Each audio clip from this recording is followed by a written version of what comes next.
వాళ్ళు రాస్తారో చెప్పడానికి సార్ అమరావతి నీట మునిగిందని వార్తలు వస్తున్నాయి సార్, అది ఫోటోలు కూడా వేస్తున్నారు, అయినా కూడా అమరావతి మీద తప్పుడు వార్తలు ప్రచురిస్తున్నారు, కేసులు పెడతాం. అదే నేను చెప్తున్నాను కదా, చెప్తుంది అదే. అమరావతి ముంపు లేకపోతే, అమరావతి లేకపోతే ఈ 14 కాలంలో మొదటిసారి ఎప్పుడు లాస్ట్ టైం వరదలు వచ్చినప్పుడు వచ్చి పైన వచ్చి ఆనకట్ట కట్టాలని చెప్పారు.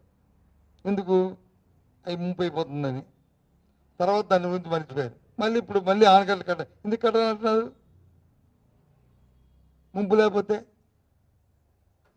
నీరు వచ్చి ముంపు అంటే మొత్తం కట్టిన ఎమ్మెల్యే క్వార్టర్స్ కట్టిన 5 అంతస్తులు మునిగిపోయిందని కాదు.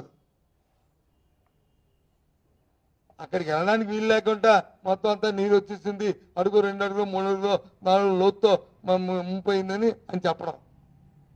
పొరపెట్టి ఆలోచిస్తే ప్రభుత్వం